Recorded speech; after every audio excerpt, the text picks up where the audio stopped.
예수님은 나의 왕, 나의 주인, 나의 생명이십니다. 하나님 아버지, 우리가 예수 안에 있으니 새로운 피조물임을 믿습니다. 하나님이 그리스도를 내세우셔서 우리를 하나님과 화목하게 하시고 우리에게 화목하게 하는 직분을 맡겨주심도 믿습니다. 예수님 안에서 형제 자매들과 화목하게 지낼 수 있도록 인도해 주옵소서. 예수님의 이름으로 기도합니다. 아멘. 오늘 읽을 말씀은 고린도 후서 5장부터 9장입니다. 이 말씀의 핵심은 첫째, 누구든지 그리스도 예수 안에 있으면 새로운 피조물입니다. 그리스도 예수 안에 있으면 모든 것이 새롭습니다. 둘째, 우리는 살아계신 하나님의 성전입니다. 셋째, 하나님은 가난한 성도를 위해 즐거운 마음으로 연보내는 자를 사랑하십니다. 5장, 바울은 장막집과 영원한 집에 관해 언급하고 있습니다. 장막은 일시적인 거처로서 우리가 지상에 머무는 동안 잠시 소유하는 육체를 가리킵니다. 반면 영원한 집은 부활한 성도의 신령한 몸이 영원히 머물 거처로서 주님이 우리를 위해 준비하신 천국을 가리킵니다. 예수님을 믿는 우리는 죽으면 주님이 계시는 영원한 집인 천국을 갑니다. 여기서 바울은 몸을 떠나 죽어서 주와 함께 있기를 바라는데 그것은 임시 거처인 이 땅의 장막을 떠나 영원한 거처인 하늘나라의 영원한 집으로 돌아가고픈 심정을 나타낸 말입니다. 우리는 반드시 그리스도의 심판대 앞에 서게 되어 행위에 따라 심판을 받는다고 합니다. 여기서 바울은 믿는 바에 따라 살아가야 하는 신자의 책임감에 대해 이야기합니다. 비록 구원이 행위가 아니라 믿음의 문제일지라도 영원한 상급의 문제는 신실한 행위에 달려있기 때문입니다. 믿는 자들은 선악간에 그 몸으로 행한 것을 따라 풍성한 상급을 받느냐 아니면 단지 부끄러운 구원에 머무르느냐가 가려지는 것입니다. 우리는 이 심판이 어떤 것인지 상세히 알 필요는 없지만 의로우신 재판장에 의해 공평하게 진행될 것임은 틀림없습니다.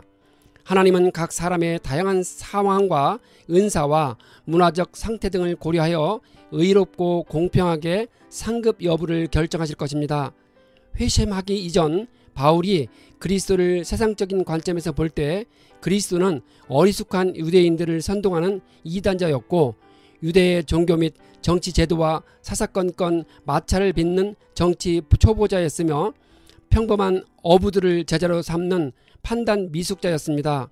게다가 죄인들과 어울리는 형편없는 죄인이었고 결국엔 제자에게 배반당하여 십자가에서 처형당한 인생의 실패자였습니다. 그러나 이제 그리스도 안에 있으면 새로운 피조물이라고 고백하고 있습니다. 그리스도 안에 있으면 모든 것이 새롭습니다. 죄인의 신분을 벗고 의인이 되며 인생의 방향과 목표가 새롭게 설정됩니다. 더 이상 자기 중심이 아니라 그리스도 중심으로 사고하고 그리스도 중심의 삶을 살아가게 됩니다. 하나님은 죄 없는 예수를 죄인으로 만들지 않으셨습니다. 하지만 예수로 하여금 우리들의 모든 죄를 대신하여 짊어지게 하셨습니다. 이 같은 죄의 전가는 하나님과 인간 사이의 화목을 위해서는 꼭 필요한 일이었습니다. 만일 예수께서 우리의 죄를 대신 짊어지지 않았다면 거룩하신 하나님과 죄인된 인간 사이의 화목은 영원히 이루어질 수 없었고 그 결과 인간이 의롭게 될 수 있는 길은 없었습니다. 6장, 바울은 자신이 하나님과 함께 일하는 사람으로서 고린도 교인들에게 권면합니다. 하나님의 은혜를 헛되이 받지 않도록 하라 합니다. 지금이야말로 은혜의 때요, 지금이야말로 구원의 날이라고 합니다. 바울은 고린도 교회의 거짓 선생들이 개인적인 이익을 위해 스스로를 추천하고 있다는 사실을 알았습니다. 그래서 바울도 자신을 추천했는데 하지만 그 이유는 전혀 달랐습니다. 바울은 자기의 추천은 개인적인 이익을 위한 것이 결코 아닐 뿐만 아니라 오히려 그리스도를 증거하다가 여러 모양으로 환난을 겪었다는 사실을 고린도 교인들이 알기를 원했습니다. 이런 식으로 자신을 추천함으로써 바울은 거짓 선생들의 추천을 무색하게 만들었고 또 고린도 교회에서 행한 자신의 사역과 메시지를 확증하고 강화하기를 원했습니다. 그러나 바울과 고린도 교인들 간의 관계가 잘못되었습니다. 바울은 고린도 교회의 잘못에 대해 책망의 글을 썼는데 바울의 대적자들이 이를 악용해 바울과 고린도 교인들 사이를 이간질했습니다. 이렇게 해서 얼마간 성공을 거두었지만 시간이 경과한 후에 고린도 교인들은 자신들의 마음이 옹졸했음과 바울의 책망이 옳았다는 사실을 깨달았습니다. 바울은 믿지 않는 자들과 멍에를 함께 매지 말라고 권면합니다. 그는 정의와 불의가 어떻게 짝하며 빛과 어둠이 어떻게 사귈 수 있겠느냐고 반문합니다. 바울은 불신자들과 결코 어울리지 말라고 가르치지는 않았습니다. 생전에 예수님도 죄인들과 어울리셨습니다. 여기서 문제가 되는 것은 복음과 믿음의 참됨과 순수성을 훼손시키는 거짓됨 및 불법과의 어울림입니다. 실제로 그런 어울림은 세상과의 타협이고 신앙의 타락에 불과했기 때문입니다. 바울은 그리스도와 벨리알이 어찌 조화될 수 있겠느냐고 반문합니다. 여기서 벨리알은 무가치한 것, 악한 것, 비천한 것 등을 가리키는 말입니다. 바울은 이를 의인화시켜서 참되고 진리이신 그리스도에 대비되는 거짓되고 악한 사탄을 가리키는 말로 사용하였습니다. 7장 바울은 고린도 교인들에게 육과 영의 모든 더러움에서 떠나서 자신을 깨끗하게 하며 하나님을 두려워하는 가운데 온전히 거룩하게 되자고 말합니다. 거룩함의 본질은 분리됨입니다. 온갖 더럽고 거짓되고 죄된 것들로부터 자신을 분리시킨 것입니다. 이처럼 신자가 자신을 모든 죄악과 거짓과 더러움으로부터 분리시켜 온전한 거룩함을 유지해야 하는 이유는 분명합니다.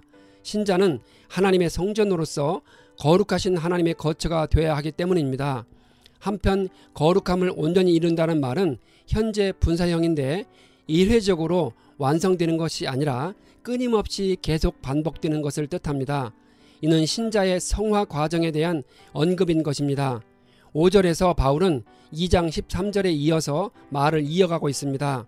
2장 14절부터 7장 4절까지의 내용은 바울의 새 언약의 사역을 설명한 단락입니다.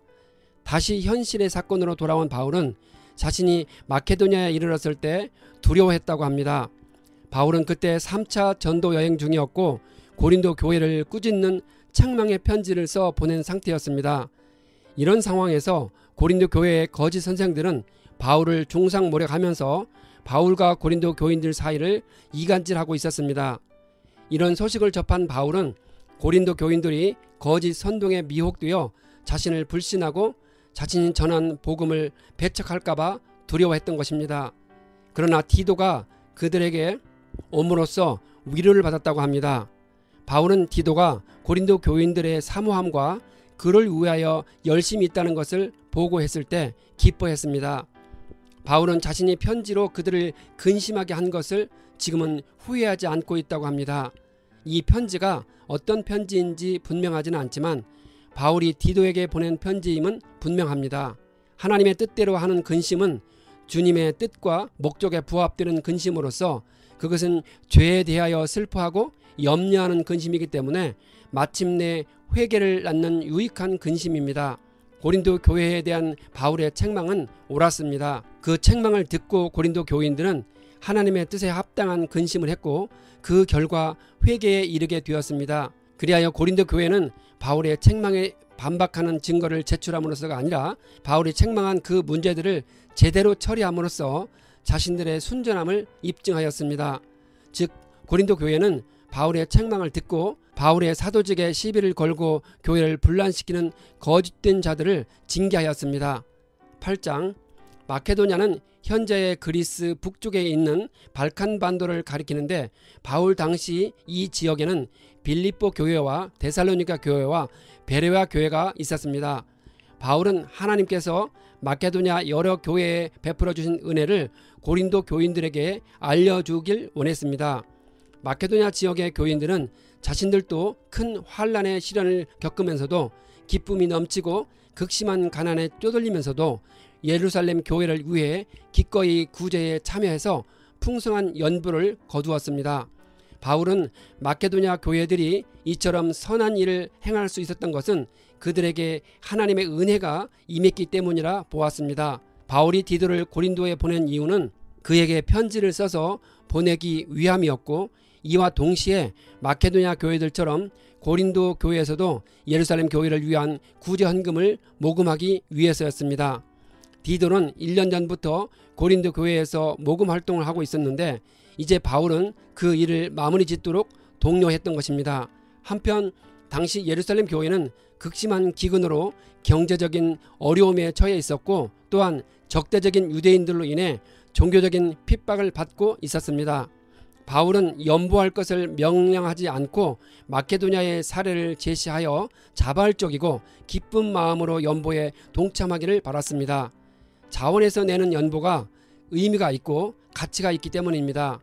바울은 고린도 교인들에게 예루살렘 교회를 위한 구제 연보 활동을 마무리하도록 권면하고 있습니다. 그 당시 바울 일행은 3차 전도 여행을 마무리 짓고 예루살렘 교회로 돌아갈 예정이었기 때문에 그때 가면서 구제 연보를 가져가야 했습니다. 바울이 고린도 교회 연보 모금을 위해 특별히 디도를 보낸 것은 그가 바울의 동역자로서 문제 해결에 탁월하고 믿을 만한 인물이었기 때문입니다. 또한 바울은 여러 교회로부터 인정받는 믿음의 형제 2명을 보냈는데 그 이유는 이번 일이 거액의 연보를 취급해야 했기 때문에 가장 믿을 만한 사람들을 보낸 것입니다. 믿음의 대적자들은 복음 전도자들이 자신들의 이익을 위해서 전도 활동을 하고 있다고 비방했기 때문입니다. 하지만 복음의 대적자들은 이 같은 바울의 노력에도 불구하고 바울이 교활에게 속임수를 쓰고 있다고 비방했습니다. 9장 2장에서 바울은 참다운 연보에 대해 정리해서 설명해주고 있습니다. 바울이 디도 일행을 고린도 교회에 보낸 것은 구제 연보를 하도록 독촉하기 위함이 아니었습니다. 단지 일전에 고린도 교회가 스스로 했던 구제 헌금에 대한 약속을 다시 일깨워주기 위함이었습니다. 그래서 고린도 교회가 예루살렘 교회를 위한 구제 연보의 필요성을 깨닫고 그 일에 자발적으로 열심을 내주기를 바랐습니다. 이처럼 스스로 깨닫고 준비함으로써 자발적으로 하는 연보가 참 연보입니다. 자원에서 드리는 마음이 없이 의무나 체면 때문에 마지못해 연보하거나 혹은 자기 자랑과 자기 만족을 위해 연보하는 것은 거짓 연보입니다. 바울은 적게 심는 자는 적게 거두고 많이 심는 자는 많이 거둔다는 잠언 11장의 말씀을 인용하여 파종과 수확의 비례 관계를 통해 인색한 연보와 후한 연보를 대조시키고 있습니다. 뿌리는 것에 비례해서 거둔다는 일반적인 농사의 원리를 통해 보다 적극적이고 후한 연보의 필요성을 일깨워주고 있습니다. 만일 우리가 구제하기를 좋아하지 아니하고 베풀기를 원치 않으며 연보를 별로 중요한 일로 생각하지 않는다면 하나님은 은혜의 사역을 통해 우리를 완전히 변화시킬 수 있습니다.